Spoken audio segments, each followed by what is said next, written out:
ഈ വാർത്തകൾ നിങ്ങൾക്കായി അവതരിപ്പിക്കുന്നു ഐപാക്സ് mobile, opposite Kerala Gramin bank, Mele Bazar, Cherupuzha.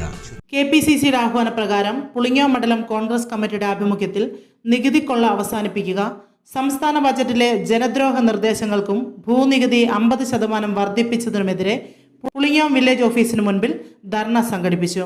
മണ്ഡലം പ്രസിഡന്റ് മനോജ് വടക്കൻ അധ്യക്ഷത വഹിച്ചു. DCC എക്സിക്യൂട്ടീവ് അംഗം KK സുരേഷ് കുമാർ ഉദ്ഘാടനം ചെയ്തു. ജെയിംസ് രാമത്തറ, ഉഷ മുരളി, സെബാസ്റ്റ്യൻ കണ്ടത്തിൽ, സുരേന്ദ്രൻ ചുണ്ട, NM മുഹമ്മദ്, അഡ്വക്കേറ്റ് സുമേഷ് എംബ്രയിൽ, പൗലോസ് കരിക്കുളം എന്നിവർ സംസാരിച്ചു. ജെയിംസ് കണ്ടത്തിൽ, തങ്കച്ചൻ മുണ്ടമറ്റം, ദീപ ഭാസ്കരൻ, ബിനോ ചിറ്റാട്ടിൽ, ജോസ് തെക്കേൽ, അപ്പച്ചൻ നിരപ്പേൽ, സജി പൊടിമറ്റത്തിൽ, ശശി ശ്രീവിലാസം എന്നിവർ പ്രതിഷേധ ധർണയ്ക്ക് നേതൃത്വം നൽകി. നികുതി കൊള്ള നടക്കില്ല. നാഷണൽ കോൺഗ്രസ് സിന്ദാബാദ്. ധർണാസമരം സിന്ദാബാദ്. സമരം സിന്ദാബാദ്. നാഷണൽ കോൺഗ്രസ് സിന്ദാബാദ്. ജനദ്രോഹ ബഡ്ജറ്റിനെതിരെ ഭൂനികുതി 50% വർദ്ധിച്ചതിനെതിരെ KPCCയുടെ ആഹ്വാനപ്രകാരം എല്ലാ മണ്ഡലങ്ങളിലും വില്ലേജ് ഓഫീസുകൾക്ക് മുമ്പിൽ നടത്തുന്ന ധർണയുടെ സമരഭാഗമായാണ് നമ്മൾ ഇന്ന് ഇവിടെ ഒത്തുകൂടിയിരിക്കുന്നത്. നമുക്കറിയാം, ഈ നികുതി ഒരു 20 സെൻറ്റ് സ്ഥലം നികുതി നേരത്തെ ഉണ്ടായിരുന്ന 40 രൂപ 81 പൈസ അതിന് ഒറ്റയടിക്ക് ഇപ്പോൾ 60 രൂപ 62 രൂപയോളം എത്തിയിരിക്കുകയാണ്. ഏകദേശം 50%. അതേപോലെ 1 സെൻറ്റും 2 സെൻറ്റും കേരളത്തിലെ ജനങ്ങളെക്കുറിച്ച് നമുക്കറിയാം. എല്ലാവരും സാധാരണക്കാരാണ്. അത്യാവശ്യം സാധാരണക്കാർക്ക് വേണ്ടി രൂപീകരിച്ച ഗവൺമെൻറ്റാണ്. ഇപ്പോഴും സാധാരണക്കാരുടെയും പാവങ്ങളുടെയും കാര്യം പറയുന്ന ഗവൺമെൻറ്റാണ് ഇങ്ങനെയൊരു ജനദ്രോഹം ചെയ്തിരിക്കുന്നത്. നമുക്കറിയാം, എല്ലാ ഭാഗത്തും നികുതി. ഇപ്പോൾ നമ്മൾ സ്കൂട്ടറുകാരൻ ആദ്യം നമ്മൾ സ്കൂട്ടർ വാങ്ങിക്കുമ്പോൾ റോഡ് ടാക്സ് നമ്മൾ കൊടുക്കുന്നുണ്ട്. അതിനുശേഷം നമ്മൾ പെട്രോൾ അടിക്കുമ്പോൾ കേരളത്തിന് നികുതി വേറെ വരുന്നുണ്ട്. അതിനുശേഷം 2 രൂപ സെക്സ് വരുന്നുണ്ട്. ഇനി വേറൊരു പുതിയ ഇതുകൂടി യൂസർ ഫീ എന്ന നിലയിൽ കിഫ്ബിയിൽ, അതായത് ഇനി നമുക്ക് ആലക്കോട് പോയൊരു സിനിമ കാണണമെങ്കിൽ നമുക്ക് അതിനും നമ്മൾ ടോൾ കൊടുത്തേ മതിയാവും. ആ നിലയിൽ എത്തിയിരിക്കുന്നു. എല്ലാ വിധത്തിലും ജനങ്ങളെ ദ്രോഹിച്ചുകൊണ്ടുള്ള ഒരു സർക്കാരാണ് ഇപ്പോൾ ഉള്ളത്. ഇതിനെതിരെ ശക്തമായ പരിപാടികളുമായി ഇനിയും കോൺഗ്രസ് മുന്നോട്ട് പോകും. എല്ലാ മണ്ഡലം കോൺഗ്രസ് കമ്മിറ്റികളുടെ ആഭിമുഖ്യത്തിൽ വില്ലേജ് ഓഫീസുകളുടെ മുമ്പിൽ കോൺഗ്രസിൻ്റെ നേതൃത്വത്തിൽ സമരം നടക്കുക. നിങ്ങൾക്കറിയാം, ഈ കഴിഞ്ഞ ഫെബ്രുവരി 7-ാം തീയതി കേരള നിയമസഭയിൽ കേരളത്തിൻ്റെ ധനകാര്യമന്ത്രി ശ്രീ KN ബാലഗോപാൽ അവതരിപ്പിച്ച കേരളത്തിൻ്റെ ബഡ്ജറ്റ് ഒരുപക്ഷെ ബാലഗോപാൽ അവതരിപ്പിക്കുന്ന അദ്ദേഹത്തിൻ്റെ അവസാനത്തെ ബഡ്ജറ്റായിരുന്നു. കാരണം അടുത്ത ബഡ്ജറ്റ് അവതരിപ്പിക്കുമ്പോൾ നിയമസഭാ ഇലക്ഷൻ്റെ സമയമായതുകൊണ്ട് ഒരു പൂർണ്ണമായ ബഡ്ജറ്റ് ധനകാര്യമന്ത്രിക്ക് അടുത്ത തവണ അവതരിപ്പിക്കാൻ പറ്റില്ല.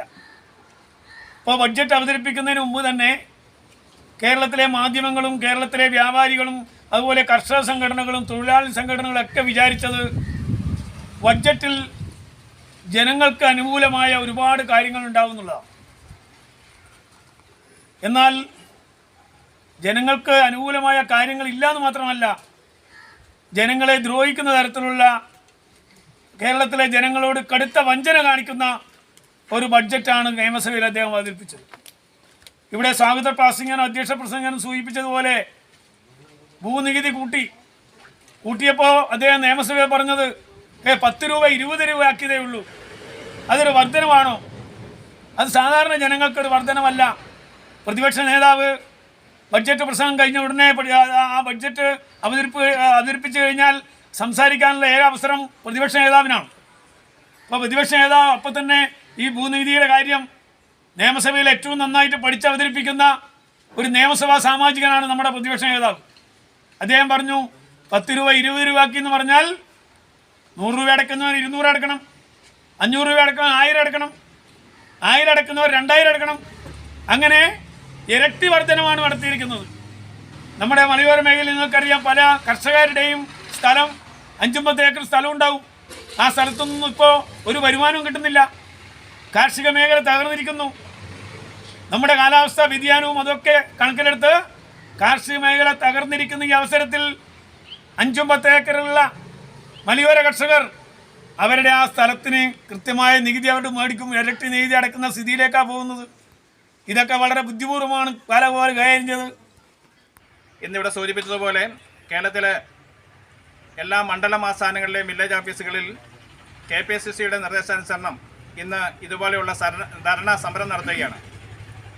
ആ സമരത്തിൻ്റെ ഉദ്ദേശ ലക്ഷ്യങ്ങൾ സമരത്തിലേക്ക് കോൺഗ്രസിനെ നയിച്ചത് എന്താണെന്നുള്ളത് നമുക്കൊക്കെ അറിയാം. ഈ കഴിഞ്ഞ ആഴ്ചയിൽ നടത്തിയ സംസ്ഥാന ഗവൺമെൻറ്റിൻ്റെ ബഡ്ജറ്റിൽ ഇന്ന് നമ്മുടെ കേരളത്തിലെ ജനങ്ങൾ ജീവിക്കാൻ ബുദ്ധിമുട്ട് അനുഭവിച്ചുകൊണ്ടിരിക്കുന്ന ഈ കാലഘട്ടത്തിൽ ഈ കാലത്ത് അവർക്ക് ആശ്വാസകരമായ ഒരു പദ്ധതിയും ബഡ്ജറ്റിലില്ല എന്നുള്ളതിന് പുറമെ അതിലുപരി അവരെ ദ്രോഹിക്കുന്ന തരത്തിലുള്ള ബഡ്ജറ്റ് നിർദ്ദേശങ്ങളാണ് ഈ ബഡ്ജറ്റിൽ വന്നിരിക്കുന്നത്. നെറികെട്ട ഭരണം ഇതിനു മുമ്പ് കണ്ടിട്ടുണ്ടാവില്ല. എല്ലാ തരത്തിലും എന്ന് പറഞ്ഞാൽ വിലക്കയറ്റത്തിലാണേലും അതുപോലെ ആരോഗ്യ മേഖലയിലാണേലും വിദ്യാഭ്യാസ മേഖലയിലാണേലും എല്ലാ ഭാഗത്തും അഴിമതിയും അക്രമവും നടന്നു വരികയാണ്.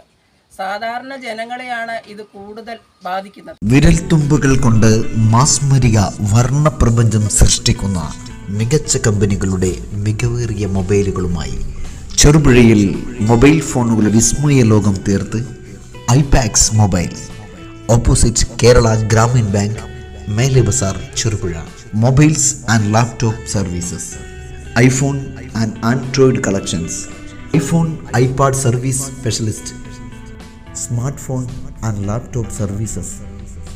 Our services: fast service, display service, battery service, live service. IPax, opposite Kerala Gramin bank, Mele Bazar, Cherupuzha. ഞങ്ങളുടെ branch city centre, Iritty. IPax mobile, Mele Bazar, Cherupuzha. Mobile number 7907799505. IPax mobile, opposite Kerala Gramin bank, Mele Bazar, Cherupuzha.